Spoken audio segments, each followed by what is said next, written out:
Hey everyone, AJ here. Before we start the video, I want to make a brief disclaimer. Because I am using a lot of footage from Power Rangers in this video, I don't think you know this, but getting clean footage of this show online is really hard. So, as a compromise, I decided to find clips online when it was airing on TV, whether it be from Jetix or Fox Kids, but most conveniently, me using footage from Linkara's History of Power Rangers series. So please excuse the inconsistent quality of the clips that I will be using in this video, as well as any watermark that is present within those clips. But that being said, please enjoy the video. While many outsiders see the group as a bunch of spandex soldiers fighting in rubber-suited intergalactic wars, the Power Ranger organization is one of the most respected groups in Shareverse.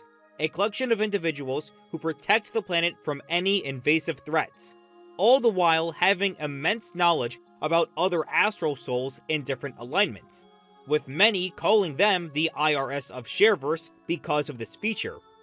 However, aside from this dogma, there is a metaphorical flame that holds a balance. Where there is light and justice, there will be a shadow of evil to maintain an equilibrium. No matter what, that flame of evil will be present, even when it seems that all evil looming over Earth is gone. This is Stand Up, a storyline from U.N.I.T.S. This storyline is technically the start of the endgame of this massive multi-storyline. We have now exited out of 2015 and into the new year of 2016. I'm AJ, and the following storyline has been radically altered from the original ideas I had 8 years ago. As the title suggests, the storyline was going to utilize stands, in the same vein as JoJo's Bizarre Adventure. In fact, you could see those working concepts on my DeviantArt page 4 years ago. However, I feel like if I did incorporate stands, I feel like they would get in the way from either the actual conflicts that occur in the storyline, or could damage characters in Shareverse and their personal growth prior to Stand Up. And I feel like no character would suffer from having a stan than one of our main leads. And also, this storyline is a spiritual successor to the Fox Kids special storyline, so here's a plug for that. But first, some context before we head to a particular night in 2016. While the initial 10 seasons of Power Rangers, dubbed the Saban era, aired throughout the 90s and early 2000s, the original events that were later adapted through entertainment rights actually occurred in the 1960s and 70s, only updated through said show adaptation. The Morphing Grid and Sentai counterparts were established even before the mid-20th century.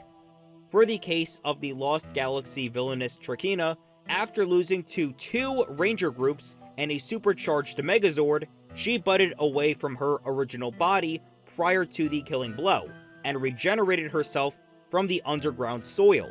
From the experience of losing her father, Army, and on a losing streak, she had no reason to try again and conquer Earth.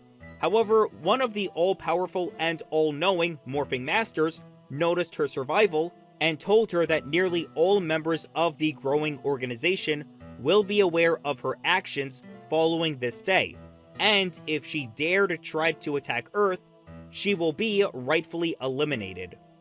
So starting in 1971, this is where Trakina lived in isolation, which leads into the domino effect of masquerading as a magnetic-powered human, losing to yet another human-disguised alien, learning to build a tolerance on humanity, and eventually becoming the president of a Saturday morning cartoon business, all of which tying into Fox Kids Special.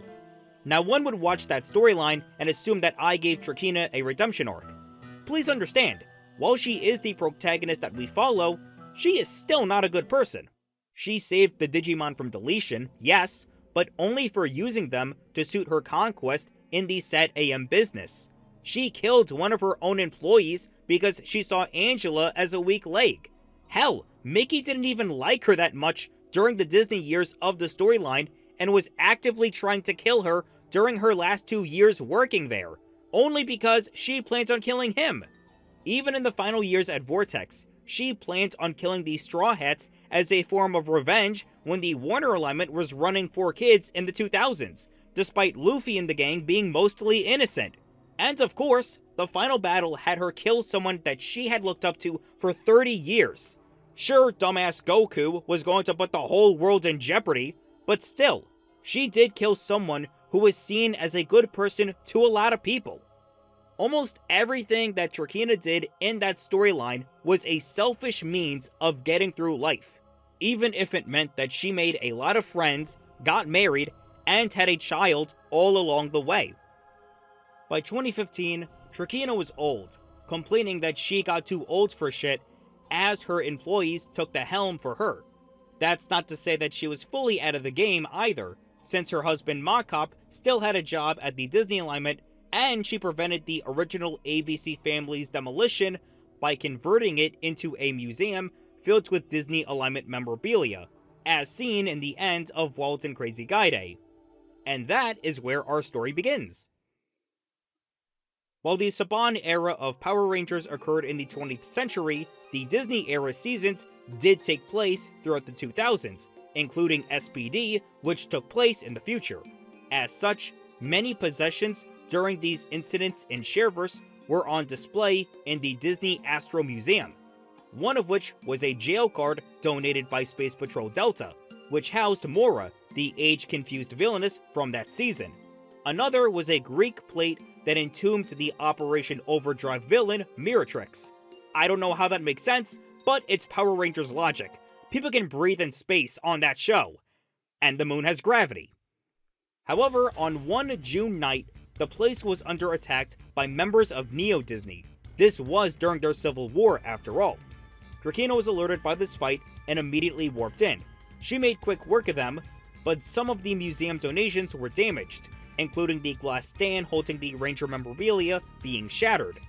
This damaged Mora's jail card, which resulted in her being released, followed by the gold plate that unsealed Miratrix as well.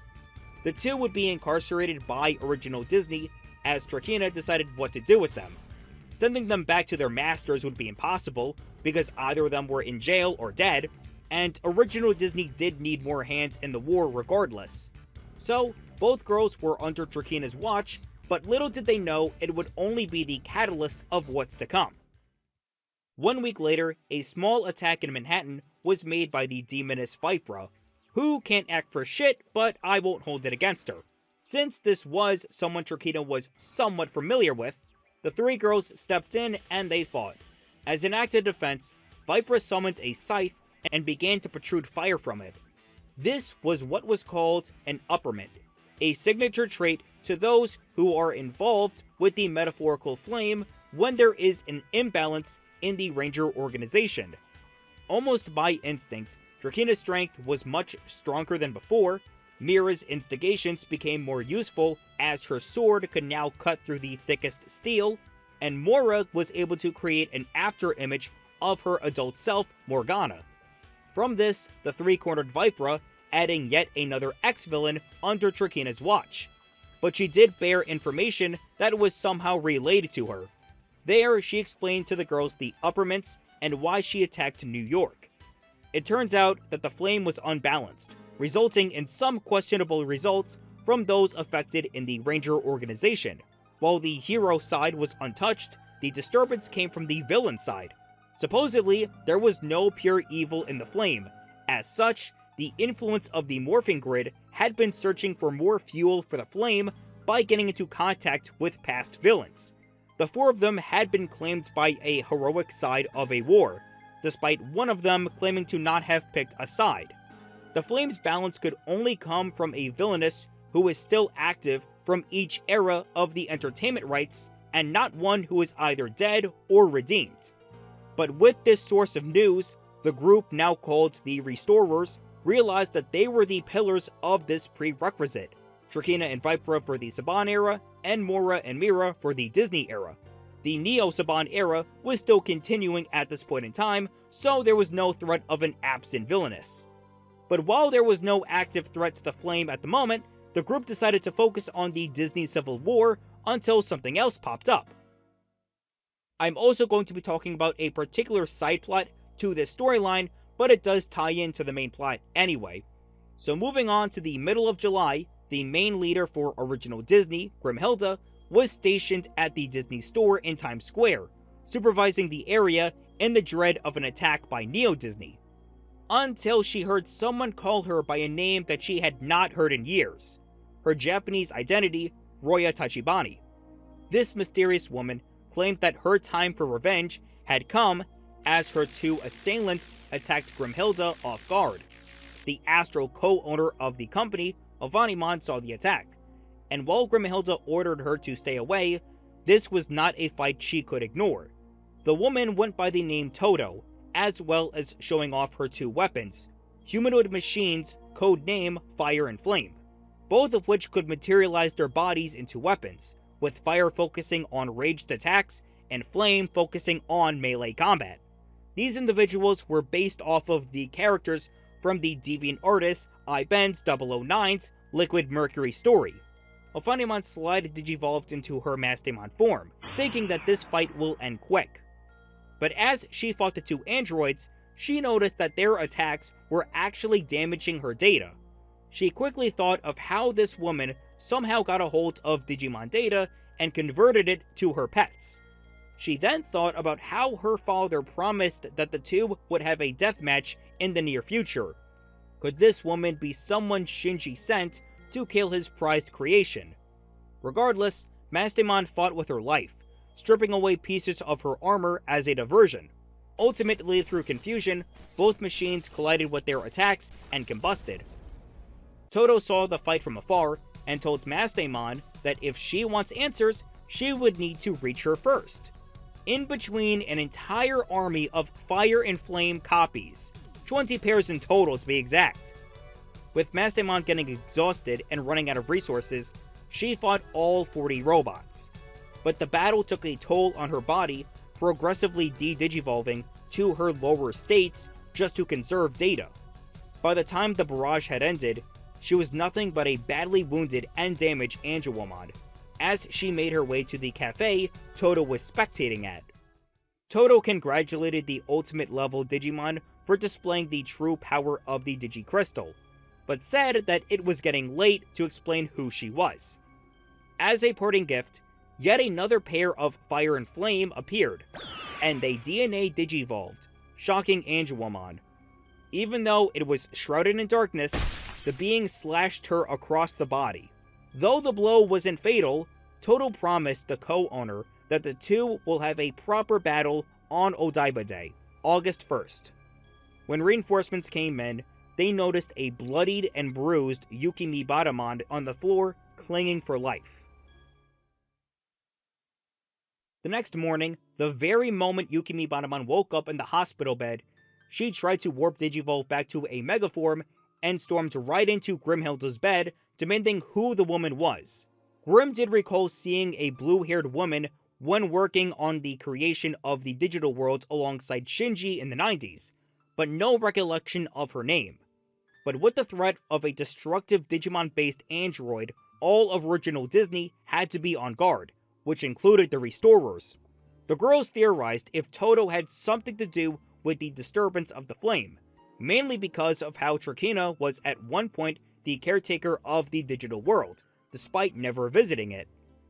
Another week passes, and they would be sent to monitor over a pair of woods near the resort, in the rare case of Neo Disney or Toto emerging. One individual did pop out their head, but it was from neither culprit. Instead, the very same woods attacked the girls. While trying to fight it, they were also gunned down by what seemed to be an invisible army. And to make matters worse, a familiar face from a previous unit's storyline made a return. These were 3 of the 5 R Rangers. While they didn't have names, only going by the colors of their uniforms, one was easily distinguishable: Fuse, the former main villain of Prophecy. They explained to the 4 that they were sent by their master to give them a message. At the turn of the month, the flame will fully burn out, only leaving darkness in its place. And just like that, Rangers Pink, Yellow, and Blue disappeared out of the woods. The Restorers wondered who sent the cryptic message, but with a cool mind, they needed to prepare as much as possible. as August 1st, 2016 was on the horizon. Prior to the final confrontation, Grimhilda met with Shinji and discussed who Todo was. Shinji did remember who this person was, but couldn't remember the name since she only showed up for a few days.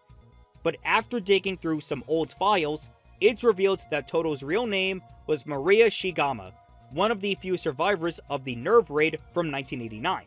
She was taken in by NERV because of her being poor and losing her family from the aftermath of nuclear radiation.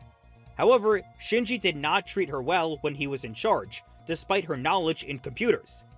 It seemed that prior to the Digital World servers first opening up in 1990, she copied and stole some Digital World coding and decided to create her own Digimon in order to get revenge on Shinji for abandoning her. But first, she was planning on the perfect opportunity to go after his creations first. And through some means, Maria's chance came to her when the flame was disrupted and getting an upperment. This allowed her creations, nicknamed Diana and Selena respectively, to have the ability to create copies of themselves and DNA digivolve to a yet unseen form. And that's how Maria ties into this, through Trakina's former title of Caretaker. But now, let's get to the final battle. The Restorers speculated that if they were going to fight a set of Rangers, that would mean they would be outnumbered by 1. So, Mach-Op took it upon himself to tie the match up. Why wasn't Laura called in? From their encounter, Fuse seemed to ditch his iconic assimilation and ultimate powers in exchange for whatever his upperment could be, meaning there wasn't an urgent call to bring in Laura. Despite only being around Trakina for a few months, the 3 ex-villains had their own share of development, Miratrix being less selfish, Mora being less bratty and arrogant, and Vipra getting better acting skills. Or better at speaking English. But the fight had begun, and in classic Power Rangers tradition, it took place in a quarry. At least it wasn't Vasquez Rocks. Trakina's match was with R. Ranger Black, whose upperment was the ability to control mercury from her suit and use it to poison others. She was defeated through quick means of simple punches. Miratrix's foe was Ranger Blue, with the upperment being the aforementioned astral projected army, which turned out to be robot child soldiers. Through her insights and instincts, she was able to defeat the general. Mora's fight was with Ranger Red, who had the upperment of creating a time circle in a designated area, a roundabout if you will. Using her Morgana after image, she was then defeated. And with Ranger Yellow, her upperment was to create a living forest, even without the need of nature to entrap her foes. But with Vipra's pyrokinetic upperment, she was able to burn the Ranger. And Mach-Op was sent to fight Fuse, whose upperment was contorting his body. But because Mach-Op is such a super genius, he was able to study his patterns and thrashed him. Yeah, you can tell I got really creative with these original stand ideas, all of which having names being based off of music and musicians in classic Iraqi fashion. It seemed like the battle was won and the Restorers were going to make their way to their master. But suddenly, all the Rangers were revived. They then noticed a giant lightning bolt and the 2 figures emerging after the shock. Rita Repulsa and her husband, Lord Zed. Switching back to Grimhilda for a second, she joins Mastemon in Tokyo to aid in her rematch with Maria, now knowing who she is. Maria revealed that once she kills the digital creature, she would absorb the Digicrystal and fully rule Shinji's place. It's also revealed that Selena and Diana were 2 innocent test subjects brainwashed and controlled to become robots equal to an ultimate level Digimon. Grimhilda activated her night form, and the 2 combated Fire and Flame, and later, the many copies of them. Maria then revealed the DNA Digivolve form of the original copies of Selena and Diana, a mega-leveled, clay-amalgamated being known as Mary, who shared a striking similarity to Maria. Narcissism much? She had both the strengths of ranged and melee attacks while attacking Mastemon. Grim had her fight with Maria, Even though she had to let her family in Shinji's hands, he was still a respectable man for Grimm. Mastemon did have her ass handed to her by Mary, but through her undying willpower, she was able to turn the tide, while also destroying Maria's uppermint, causing Grimhilda to go for the killing blow, a move she called Vengeance Driver, which obliterated Maria's torso and vaporized her, all the while Mastemon killing Mary with a Chaos Degeneration at the same time. And so, the digital world in the U.N.I.T.S storylines was once more saved.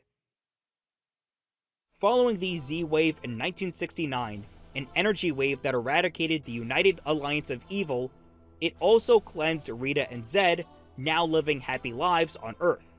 With her newfound perspective, Rita used her magic for good throughout the rest of the century, going by the title of Mystic Mother. Things would mostly stay the same until 2016, following the attack at the museum.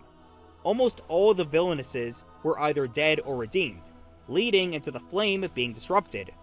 As a form of quality control, the morphing grid rifled back to the beginning because of its archaic structure. Evil had affected Rita's mind once more, as well as her husband. Their ultimate plan was going to take the opportunity of using uppermints to wipe out the Ranger organization and snuff out their flame.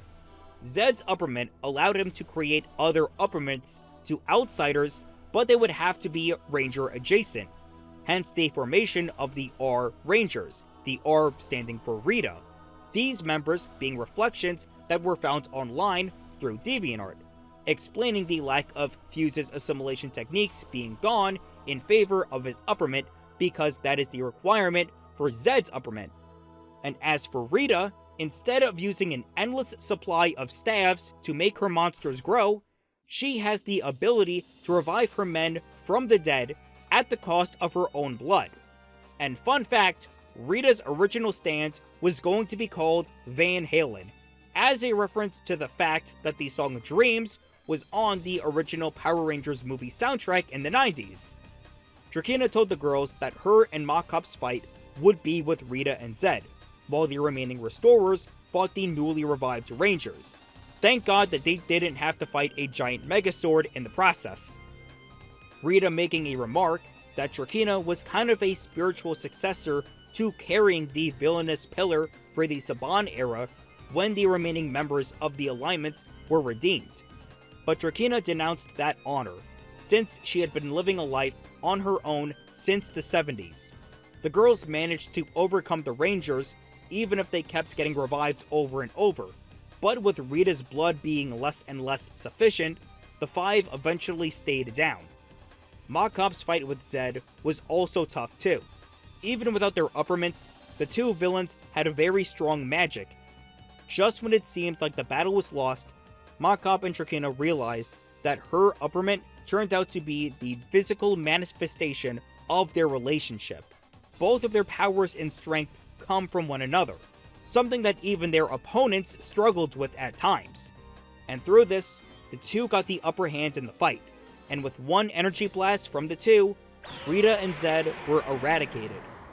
Now because Miratrix, Mora, and Vipra killed a bunch of Rangers several times over, it caused a technicality for the villainous pillars for the Saban and Disney eras to be restored, finally balancing the flame and removing everybody's uppermints. Looking at her villainous friends, Drakina came to terms that all she has done while on Earth was mostly for herself, but has influenced many of her workers and students to carry the mantle for her in the future. Her and Makkop returned home to reflect on all they went through within their 15 years of marriage. In a way, she escaped from the flame.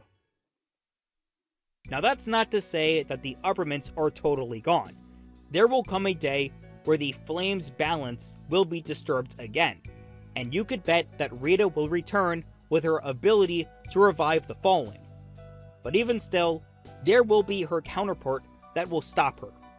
And so, that was Stand Up, a really long storyline, but since it involves a very significant character in Shareverse, I think it was worth it.